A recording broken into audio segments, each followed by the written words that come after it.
It's a great pleasure to be speaking here. So basically I want to talk about the simple case of how to define the Stokes data of a linear connection on a curve. So for most people here this is probably a quite trivial thing to do, but the problem is that lots of people think about the same objects in various different ways, and I want to talk about how to pass between the different perspectives. So part of the motivation is because these spaces of Stokes data give the simplest description of moduli spaces of connections on curves. And moduli spaces of connection on curves are important because they form the fibers which occur in the isomonogamy, and in particular in the panel of A equation. So we want to understand these spaces extremely sort of properly in order to better understand questions about isomonogamy and panel of A equations.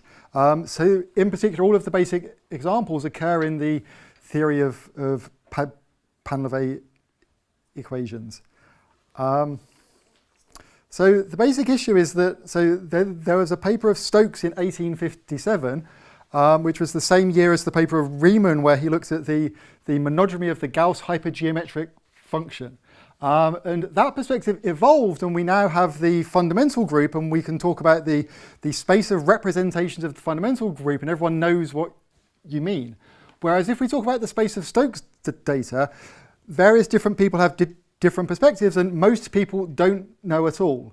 So one would like to try to upgrade the Stokes perspective to be equally well known to the spaces of representations of the fundamental group that people know and love. So let me describe this quite mathematically. So we want to fix a curve. So sigma is a smooth, compact, complex algebraic curve. And I'll fix a finite collection of points A in this curve and have a look at the punctured curve sigma O, which is sigma minus A. So we want to look at the category of connections on vector bundles on this punctured curve. So we want to look at the category con, so of algebraic connections on this open curve. And so we're looking at pairs E nabla, where nabla is a connection on E. So it's an operator that goes from E to E tensor omega 1. So from the sections of E to E tensored with the 1 forms, and it has to obey Leibniz, which says that nabla applied to a function f multiplied by a local section S is df s plus f nabla of s. And E is an algebraic vector bundle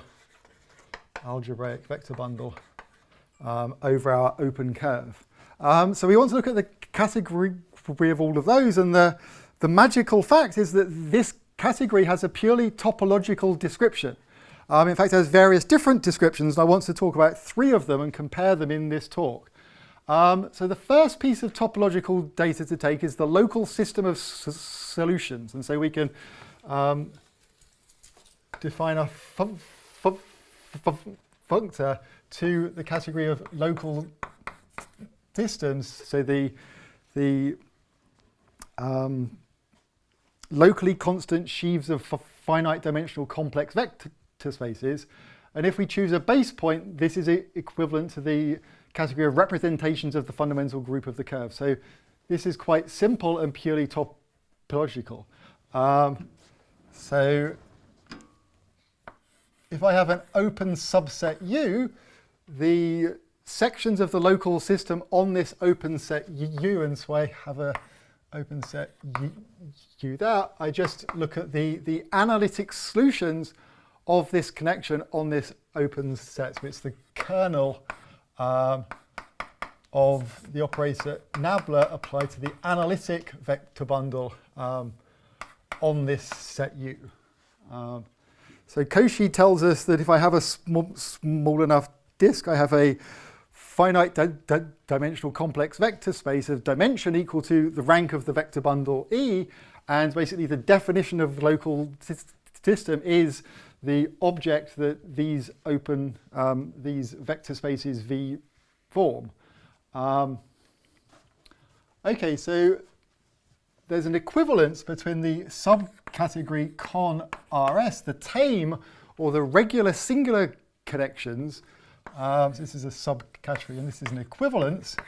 So tame is the Fuchsian condition, so solutions have at most polynomial growth, or it's possible to choose an algebraic extension of the bundle across the poles such that the connection has first order poles. So the basic question is, so what to put here such that I have an equivalence between the local systems and the Stokes local systems here. So the basic point is that there's various different descriptions and we want to describe three. So one particular description will be called the Stokes local systems, and others will be the Stokes filtered local systems and the Stokes graded local systems. So I have an inclusion here from the local systems into the Stokes local systems. So there's a paper, this is on the archive in March this year, and the basic examples are in a paper, I think on the archive in maybe 1501. And this is basically explaining how to read a book of Shibuya from 1975. And it should probably talk more about the paper of Birkhoff, which I think I didn't mention there, but lots of this is already in Birkhoff's paper in 1913. Okay, so the motivation is that we can then look at moduli spaces of these.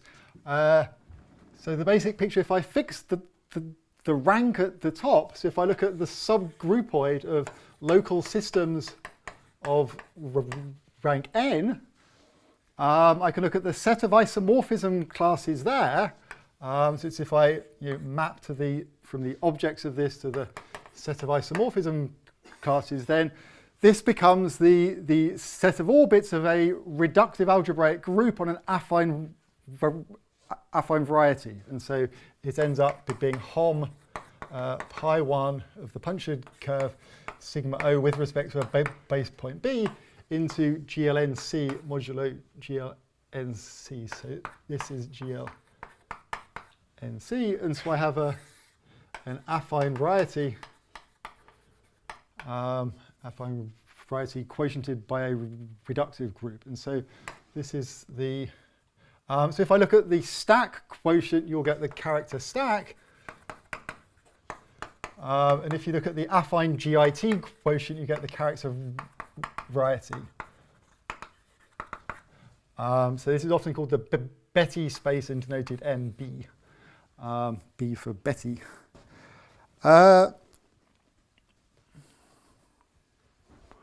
Okay, so because we have the nice descriptions of the space at the bottom, it's possible to do the same there.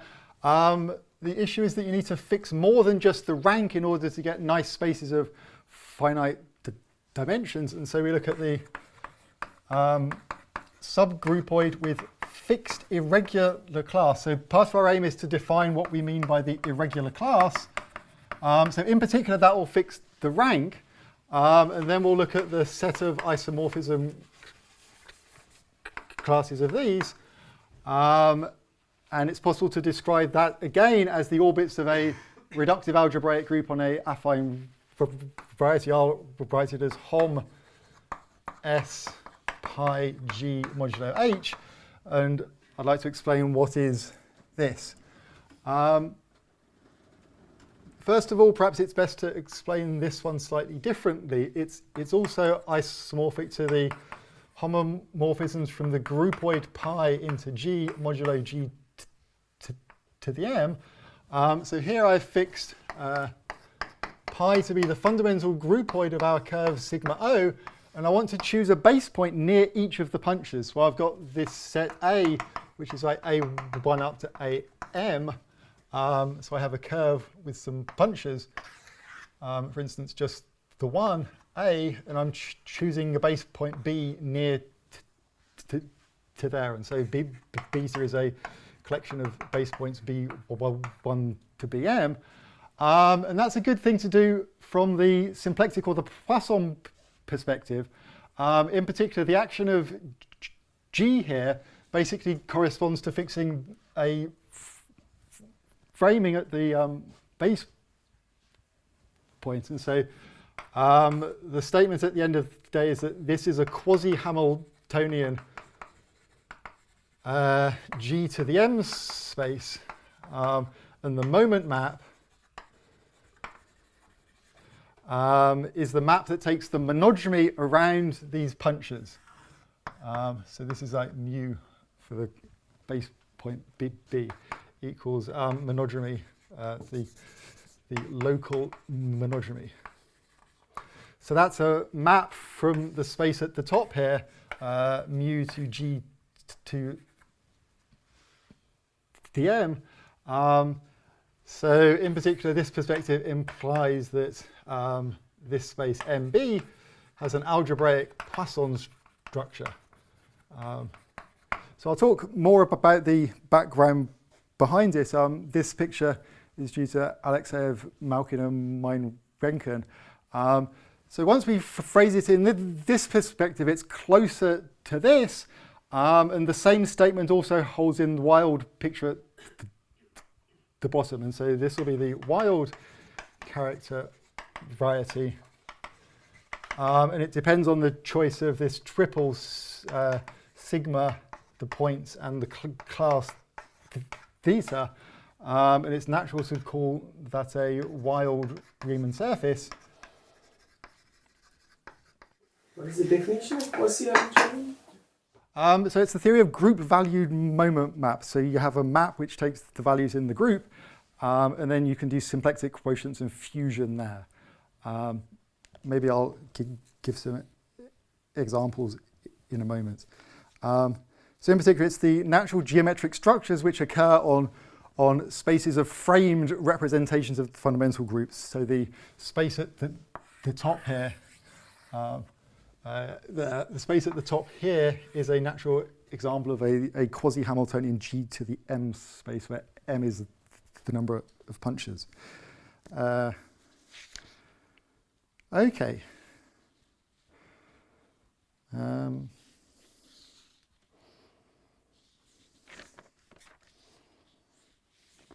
Right, so let me draw a picture which describes the three different perspectives that we want to get to in order to define this.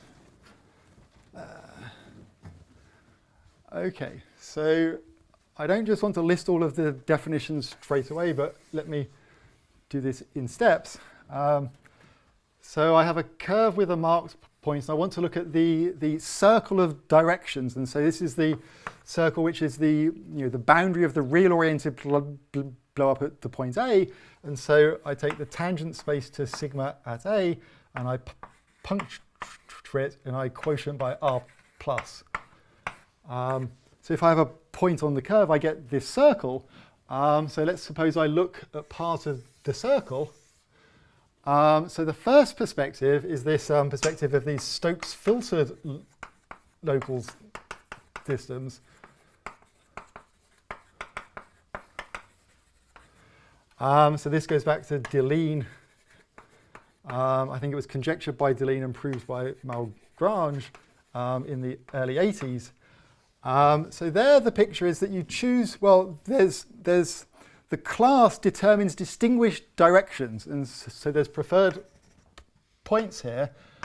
I will call these the Stokes directions S. So if you have a look at the picture in Stokes's paper, these are the directions on which the dominance ordering switches over. So these are the directions which were important in the Stokes filtration perspective. And so you look at the filtrations given by the exponential growth rates of solutions. And so on each of the sectors, so I have the local system V. In each of the sectors between these Stokes directions, there's a well-defined filtration. which I can call something like this, F5. And it's possible to write down axioms of these if you work out the topological meaning of the local asymptotic existence theorem. That gives you axioms for how these filtrations are allowed to jump across the Stokes directions. And Deligne wrote down axioms, and Malgrange proved that the category of these Stokes filter local systems is equivalent to the algebraic category of connections. So it's an extension of the Riemann-Hilbert correspondence for these regular singular connections, which just involve taking the monodromy. Okay, so another perspective is more sort of, I don't know, the resurgent or the multi-summation perspective. I'll draw that over here. So the intrinsic statement is that it's possible to take the associated gradient of these filtrations, and this gives you a well-defined continuous graded local system in a small punctured disk around the marked points. And so on this picture, that corresponds to a halo or small annulus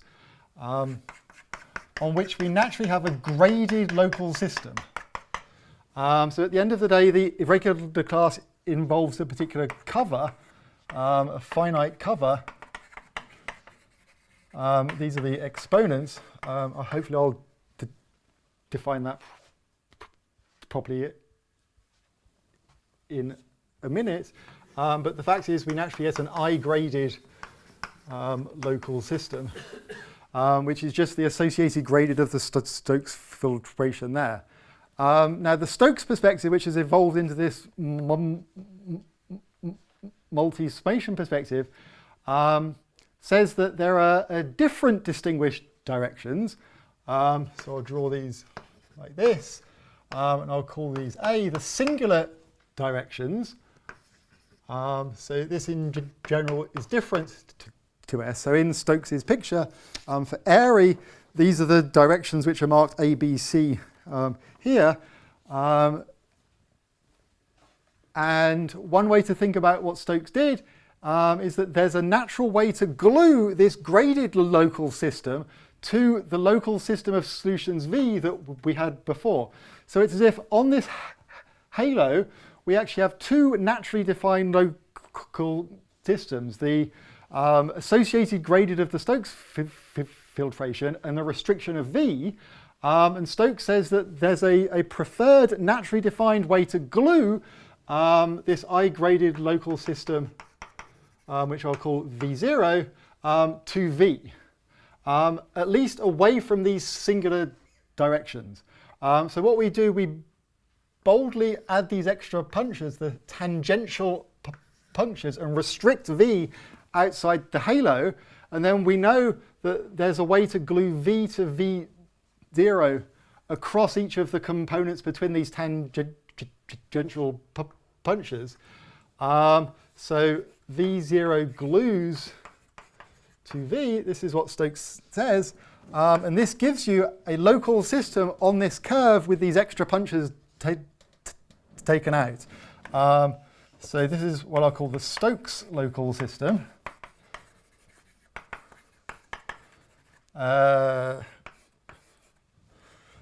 Blackboard bold V, and it's got by gluing V0 and V together, and then we can write down axioms, or we can read papers of Michel Richoul and Ramis and others, and see that there's preferred Stokes groups for each singular direction D, and the monodromy of this Stokes local system around these extra punctures has to be restricted to be in these groups. And we also have to add the condition which corresponds to having a graded local system in this halo. And that gives you axioms for the local systems which occur. But at the end of the day, it's just related to the representations of the fundamental group of this curve with these extra punctures. And so we have sigma tilde is sigma O minus these extra punctures E, D for D, a singular direction. And then we can define pi to be the fundamental groupoid of this curve with these extra punches, sigma tilde with some base points b, one base point in each halo.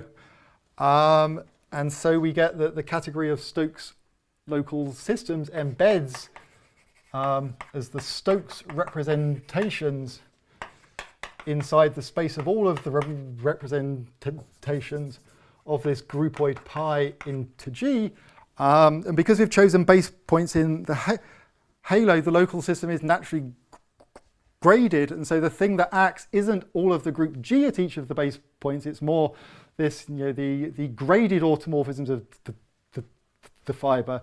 So we get this group H, which is like the product of the graded automorphisms at each of the base points, H1 up to Hm, which is a subgroup of G to the M.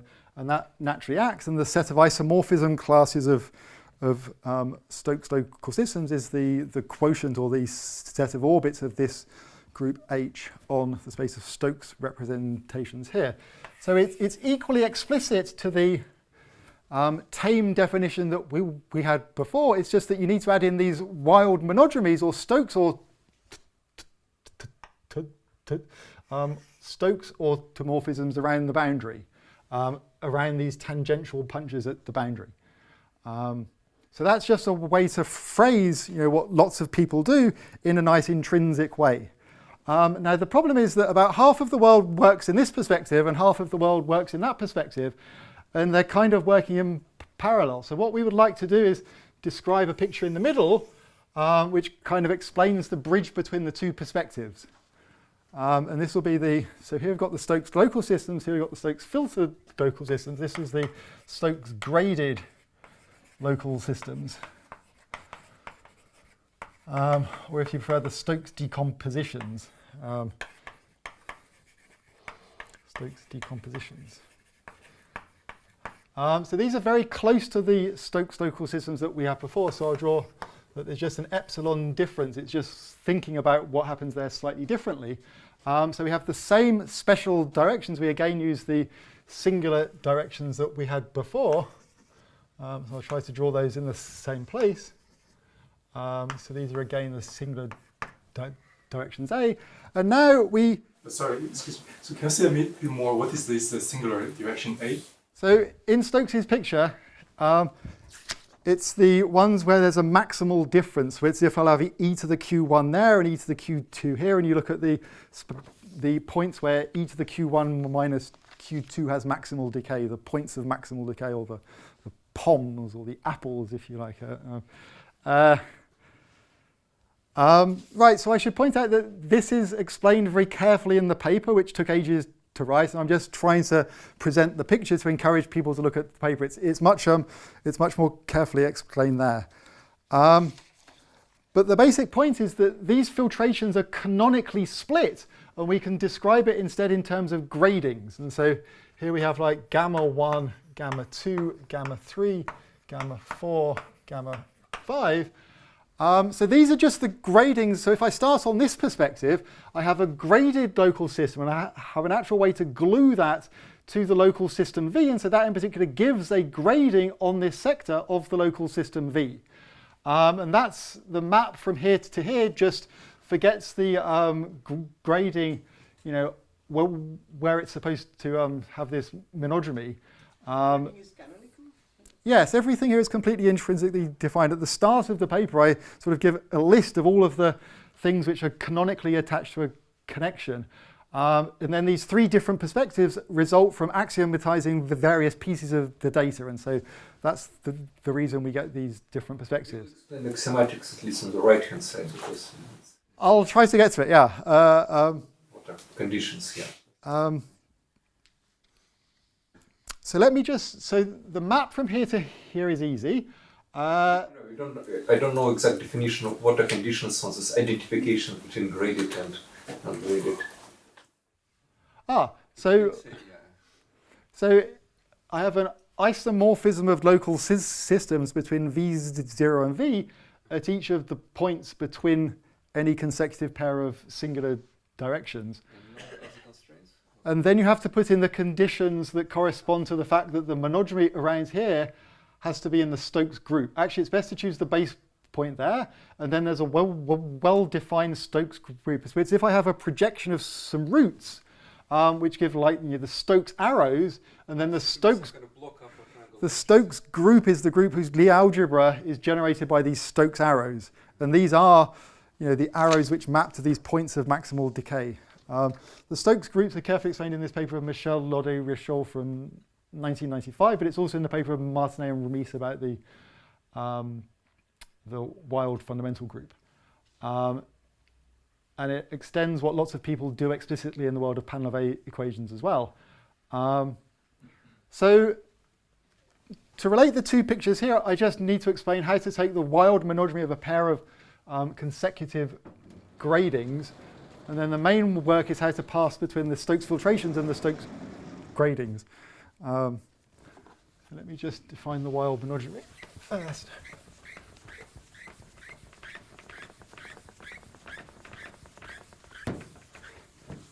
So this is sort of an elementary fact. I'll just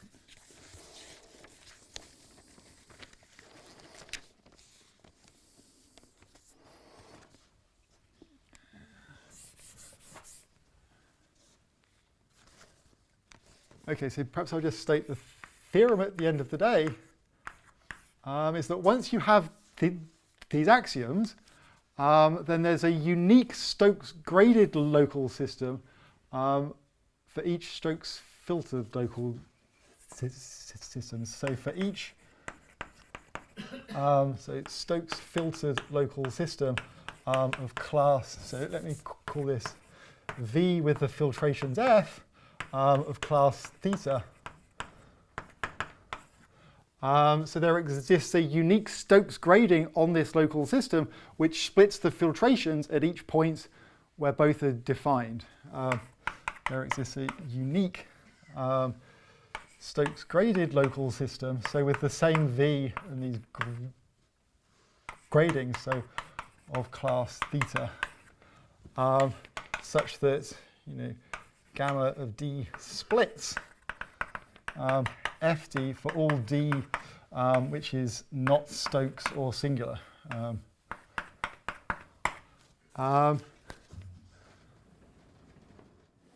In fact, I think here's a kind of two possibilities to go clockwise, anti-clockwise. No, that's the Birkhoff perspective. That's different. Here it's canonically defined. It's in the middle. I don't want to talk about the Birkhoff perspective, but basically in the case of one devil, so I haven't actually explained who did this, and so perhaps this perspective we should put the names of like Stokes, I don't know, Birkhoff, and then perhaps Jerkat, although his conventions are slightly different, and then I don't know, Ramis, Laudet-Richoul. So that's the perspective I've traditionally used in the past, because it's much more explicit that we have these presentations.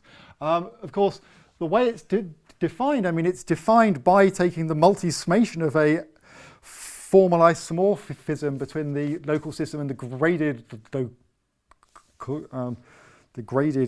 local system.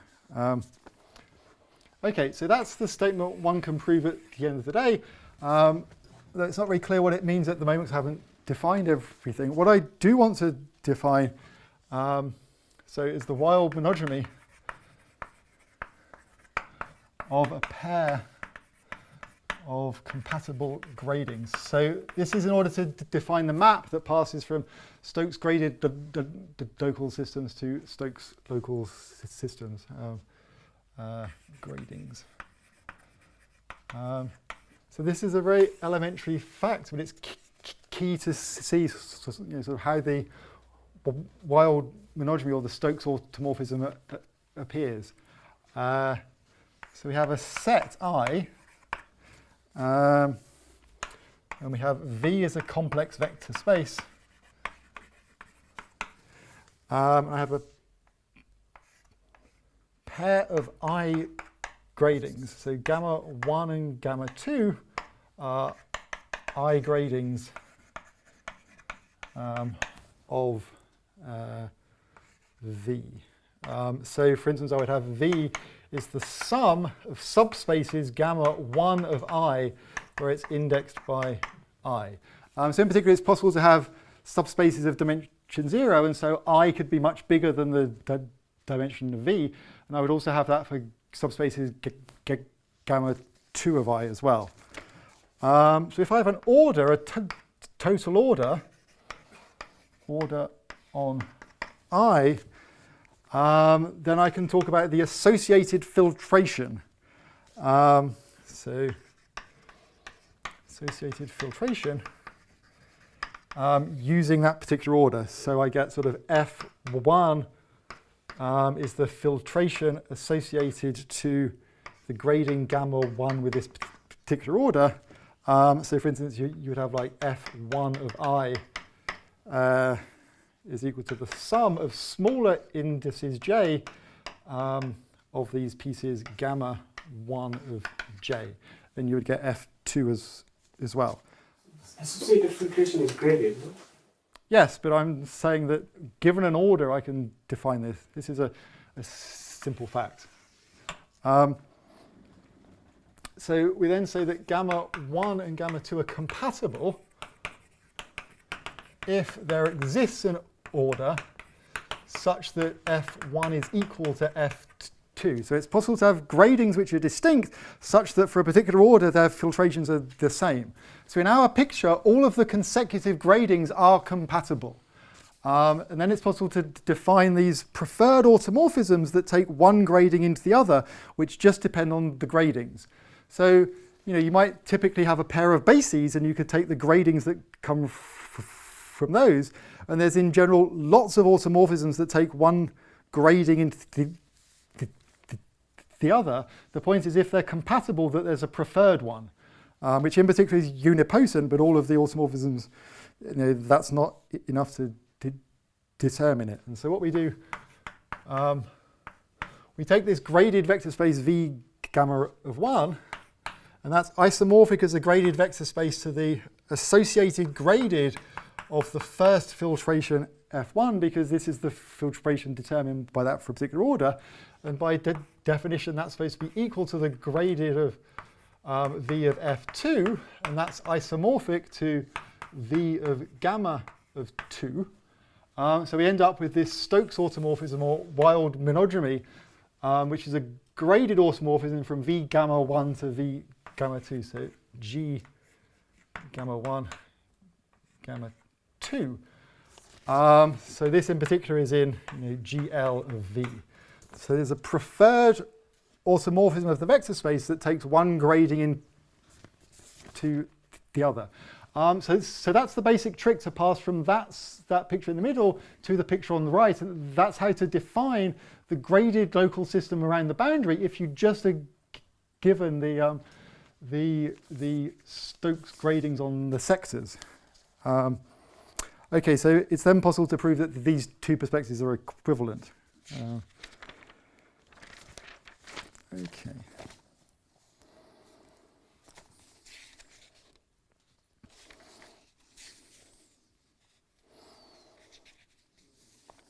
Right. So maybe I should define what is an irregular class to try to help define what we've done.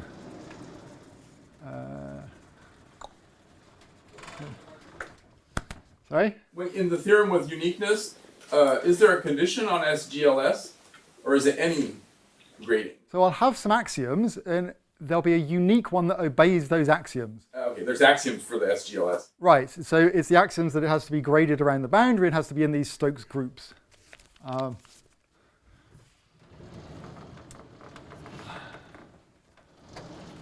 Okay, so let's go back to this picture. We have a curve with a marked point A, and I can define this circle.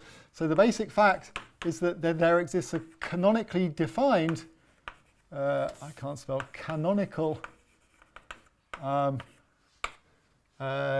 covering space. So this is curly I over this circle of directions.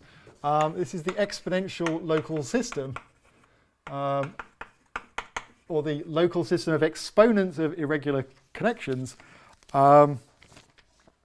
So the local sections, so it's a huge infinite thing, the local sections are functions of the form. So it has an intrinsic perspective, and here is the perspective that depends on the coordinates. The local sections are functions of the form Q is the sum, so AI x to the minus I over R, so summing for I from 1 to k for a particular k, and R is an integer which is allowed to vary for different Q. So each of these functions defined on a certain sector, so here, maybe for later use I want to call this Z. So Z is a coordinate that is equal to 0 at the marked point. So such a function Q would have a Galois orbit, so in particular it determines a circle, which is a finite cover. So if I take R to be minimal, it will be a finite cover of degree R. So this thing I is a huge infinite union of all of these circles. And there's a basic fact, theorem, which is due to Hucker, Hurre, Turretin, and Levelt, and this is the version of it that the phrasing of it due to Deligne is that the formal connections on a vector bundles over the punctured disk are equivalent to the topological objects of just I-graded local systems on this circle at the bottom. So formal connections, so connections on the formal punctured disk, connections on the formal punctured disk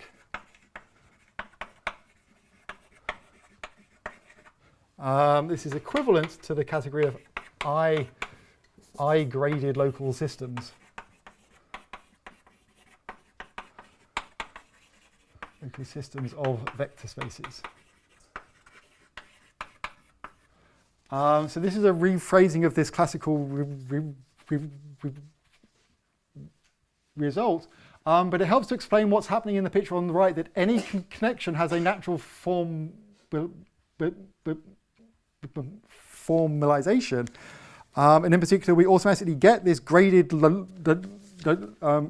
local system on the boundary, and then the Stokes business is about how to glue that graded local system to the local system of solutions in the interior of the curve.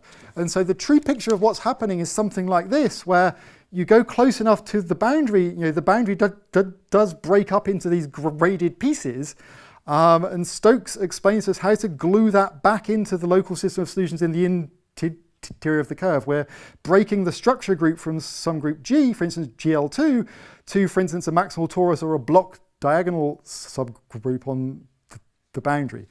This picture also ought to have the tangential punches, but it was hard to draw, and so they're not there. But that is the basic picture of how connections behave at the boundary. Okay.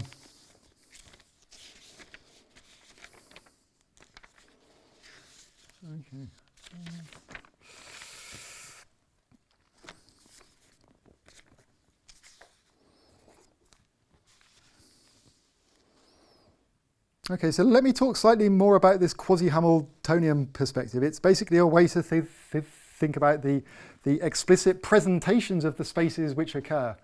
Maybe I'll do that on this point at the top.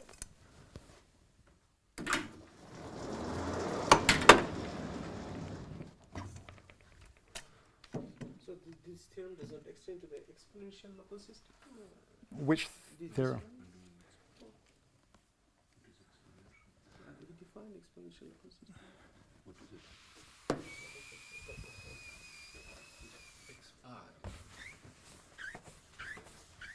So if you have a point on a curve, you get an exponential local system, and then that is what you use to grade the local systems in order to... The system of sets of vector spaces. That's kind of confusing terminology. Yeah, I Spaces and this is explain in the paper that a local system is a covering, and then you have special cases of local systems of vector spaces where the clutching maps are linear. Yeah, it's not explicit. I mean, it's not mentioned that. So let me talk briefly about the presentations. And how this leads into this quasi-Hamiltonian approach.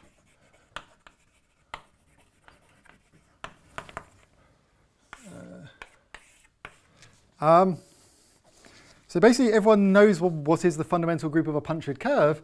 So I can just write down that you get presentations with relations something like the product of the group commutators AI, BI, and then the product of MI, so from 1 to G, and from 1 to N is equal to 1.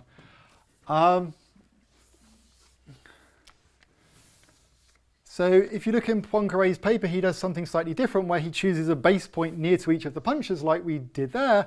And this is then written differently. So this part is then changed to be like C inverse I, HI, CI, like this. So we have a connection matrix from a fixed base point to the base point near the puncture. The local the local monogamy, and then the path back. So this is basically the way it was presented by Poincaré, and it also fits into the extended moduli space perspective that was looked at by Lisa Jeffrey, at least in the case of compact groups. So immediately this starts to look like a group-valued symplexic reduction. So the basic fact you need to prove, these are due to Alexeyev, Malkin, and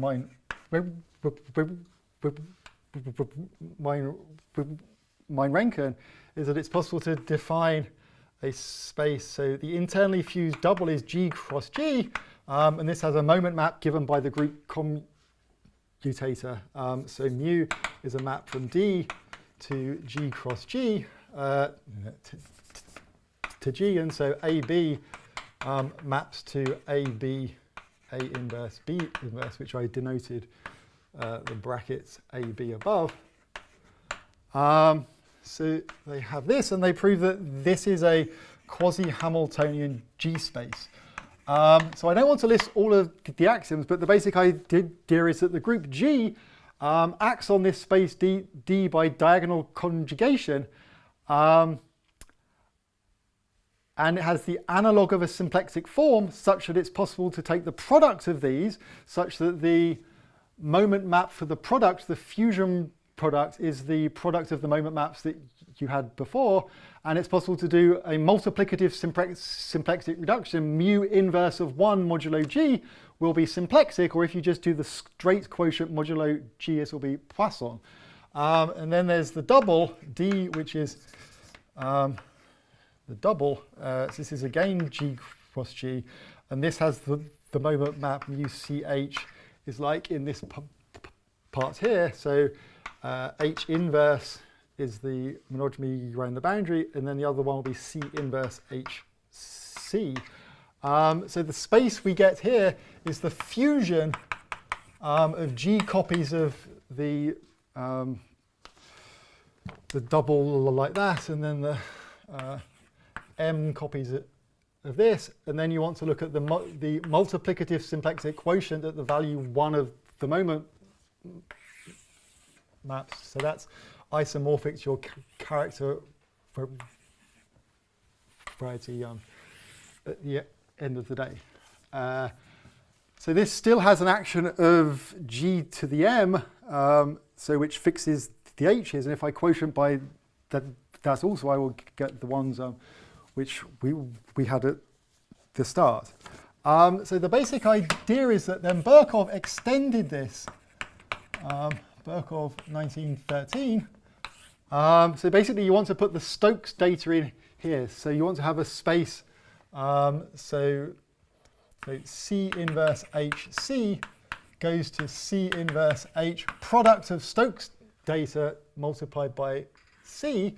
And all of the discussion about these Stokes groups is a way to make precise exactly what is the product of Stokes data there. He looks at it's a particular generic case where each of the Stokes groups is of dimension 1, but now we understand what happens in general.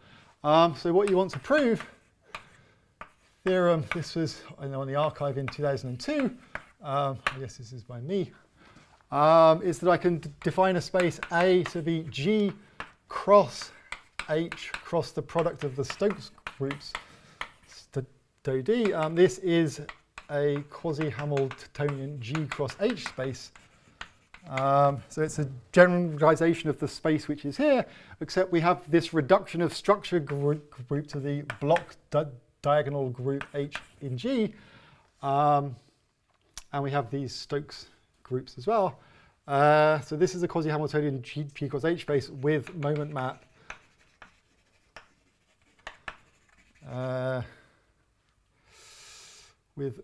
So as for H inverse, and then the product that occurs here, C inverse H, the product of the Stokes data C. So this is in H cross G. So automatically we get algebraic, symplectic, and Poisson structures on the spaces which occur. So this was only in the generic picture, and then there's an evolution, I guess, from 2002, and it ended in this paper with Yamakawa in 2015, which does the most general twisting case. So this is the general case. So we have this nice algebraic construction of the symplectic and Poisson structures on all of these spaces. So at the end of the day, you have to fuse, a copy of this for each of the marked points A.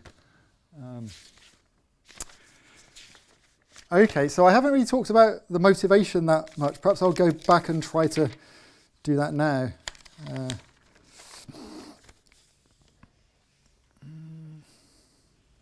So basically I wanted to describe, sort of how one can think intrinsically about the various facts that were proved by other people. So the basic project has been how to extend lots of statements about spaces of representation of the fundamental group to these wild character spaces. So I at least ought to try to list some statements that have been proved, even if the basic aim of the talk was not to do that. But I think so. This is like the fundamental theorems of character varieties. So there's lots of things that have been proved in the case of compact curves. So for instance, I think the Poisson and symplectic structures were first looked at by a Thier and Bott. Poisson and the symplectic structures. So this goes back to a Thier and Bott, in 1982, and there's a more algebraic perspective due to Goldman in 1984 or so. And the symplectic structures which occur here were upgraded by Hitchin to hyperkähler metrics. So we have these hyperkähler metrics, and the correspondence between moduli space of connections and moduli spaces of Higgs bundles. This is, I guess, Hitchin for the metrics, 1987. And to get the correspondence, it involves work of Corlett, Donaldson, and Simpson as well. And then I got interested in this because I was interested in what happens if you vary the choice of the curve with the marked points. So we vary sigma and A, and in the irregular picture, it's natural to vary the irregular class also, which I didn't define. No one mentioned this. Okay. So the irregular class. So if I have an I-graded local system, it's only graded by a finite number of the circles, and for each of those, it picks out a particular, subspace of each of the fibers. So in regular, the class is just a choice of finite number of circles, so Qi, plus a multiplicity for each. So this is an integer greater than or equal to 1. So equivalently, it's a map, theta, from this covering I have this huge number of circles from here to n, which is equal to 0 on all but a finite number of components, and is constant on each of the circles. And so that's the basic data, basically picking out a finite number of exponential factors. So in Stokes's picture here, he would have something like x to the 3/2 as his and it's a cover of order 2. Okay, so it's natural to vary this triple, and this is what we call an irregular curve. And so this comes from the isomonogamy story. And in particular, if you want to know intrinsically what are the times in the Panlevet equations, those are coordinates on a moduli of irregular curves. So for the Panlevet 6 picture, you're looking at the cross ratio of a 4 tuple of points, which is the case when the irregular class is equal to 0.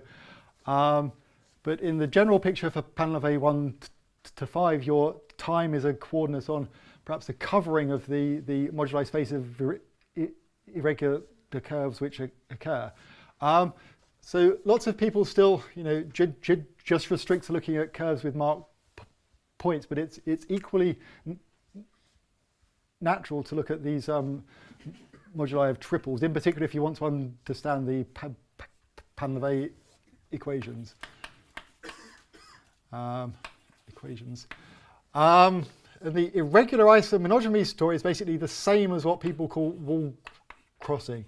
The walls occurred in Birkov's paper, and it was understood how to cross those in this work of Jimbo, Mir, and Ueno in 1980.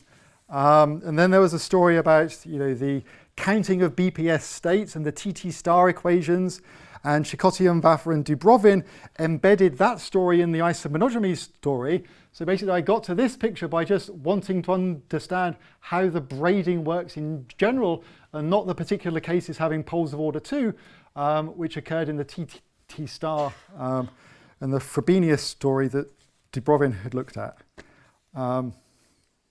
Okay, so we're able to extend each of these pictures. So this, I guess, is due to Goldman too. This is what Goldman calls the symplectic nature of the fundamental group. And so we wanted to understand in particular what is the symplectic nature of the wild fundamental group, which basically comes down to the fact that you get, when you vary this triple, you get a local system of Poisson varieties whose fibers are the wild character spaces, which is the exact analog of the statement that Goldman has here. And so each of these gets extended. So there should be a tame column also, but let me skip over that. So this, the irregular Atiyah bot picture, was in a paper I wrote in 2001, Advances in Math 2001. So there's basically a straightening trick at each pole to get this Atiyah bot integral perspective to work. This was upgraded to give complete hyperkähler metrics in this paper with Bickard I guess it was published in 2004. So these are expected to be the same metrics which Gayotto, Moore, and Knightsky have a look at. And so the conjecture seems to be that all of these series that Jan and Maxime look at should be the clutching maps for the twistor spaces of these metrics. But I don't think there's a single example in which that's known to be true, but that seems to be the most hopeful, completely geometric interpretation of what these series mean. Please correct me if I'm wrong. And then, so, right, there's various papers that look at this also. So, so this starts out in this paper for the generic picture, and then goes on to the general picture in some paper published in 2014. And then you need to look at the twisted picture also, but that works the same. Maybe I'll just end with a particular example. Maybe I'll switch these over. So of the two descriptions of the moduli spaces which occur, so if I look at the example of panel of A2, we can describe the space of Stokes filtrations and the space of wild monogamy representations, and you get two equivalent but different looking algebraic descriptions of the same space that first appeared in a paper of Flashgert and Newell in 1981. So this is for panel of A2, and it's the same type of irregular class as occurs in this quartic oscillator, which may be better known to people here. So the Stokes filtered perspective, I would have 6 directions, and the local system would be trivial, so I have a rank 2 connection with just one pole at the infinite point on the sphere. I do the real oriented glow up to get this disk, so I have a rank 2 local system of solutions, and you have the subdominant solutions in each of the sectors, so you end up with a 6 tuple of points P1 to P6. So they're filtrations of this vector space of dimension 2, so you get 6 points of the sphere. And the Stokes conditions across the poles says that Pi is distinct from Pi plus 1.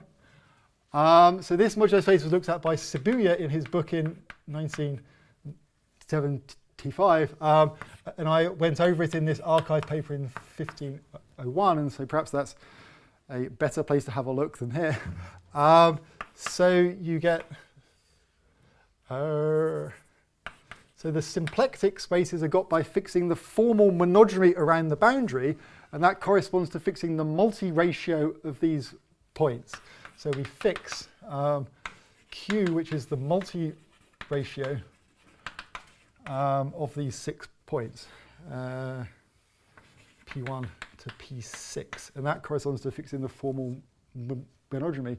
So the statement is that for generic Q, I think perhaps Q not equal to 1, so this is a complete hyperkähler manifold of complex dimension 2. So it's the consequence. This is a special case of this result with Bickard. And then the other perspective, so we need to look at the singular directions that here will interlace the 6 Stokes directions. So that's something like this. And then we have to have these tangential punctures, and we get a graded local system by a trivial cover. So it's as if I, so it's got 2q, something like x cubed, sort of, I don't know, plus minus x cubed. Those are the exponential factors which occur. And so I have a grading there, and I have these 6 Stokes matrices. So you end up with something like H S1 S6 is equal to 1, where H is in a torus, and these are in sort of U plus cross U minus cubed. So they have to alternate between being upper and lower triangular. And this ends up being isomorphic as an explicit description.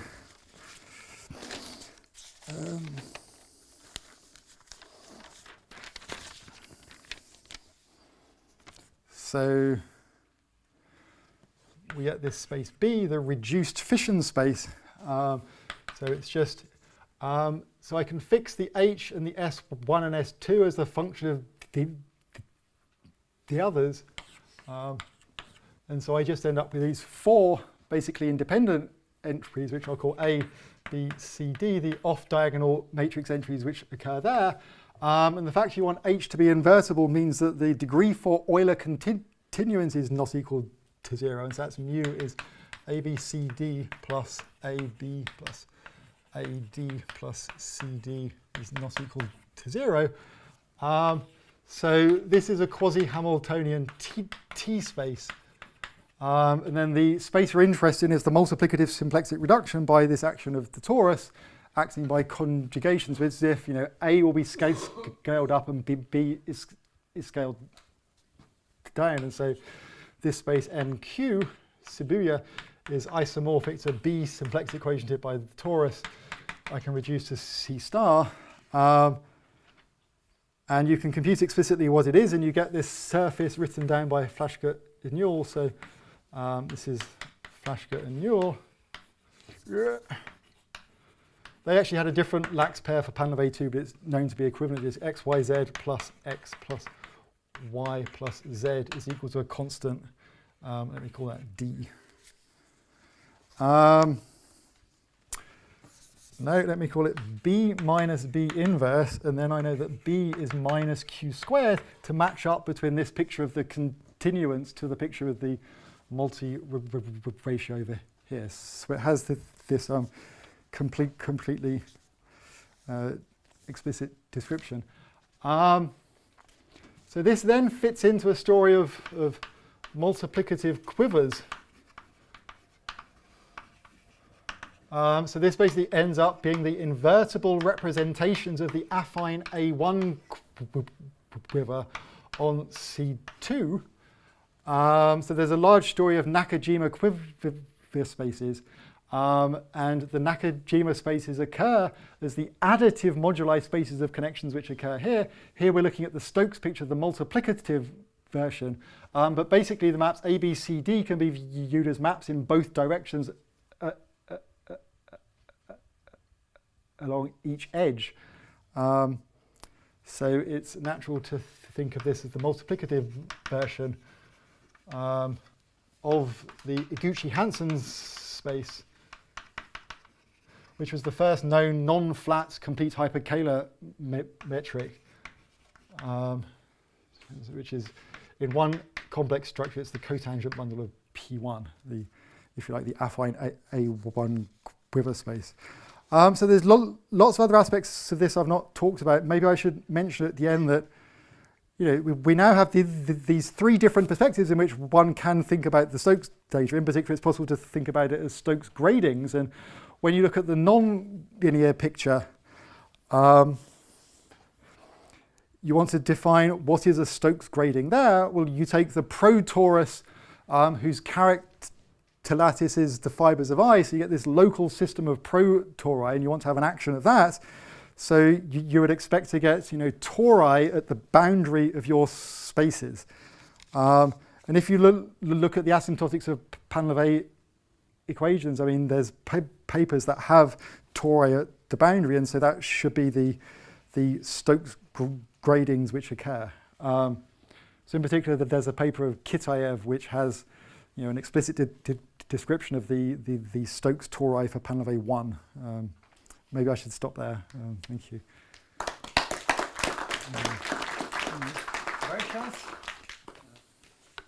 I have not a question but a remark, because this workshop is about resurgence, so we'll see.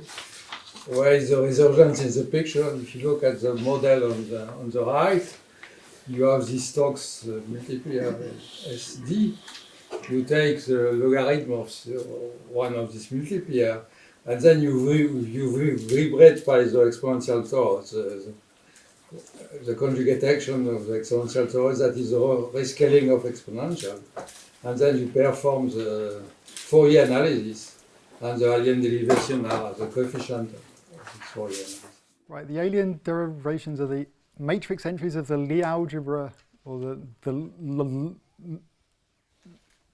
logarithm of the Stokes matrix. I mean, I read this in your papers, but I guess it comes with Ekal or something. I don't know. Yeah, it's good to have a better connection to the subject of the conference, but that's... Does your formalism help to classify the panel equations? Start 100 years ago or 200 years?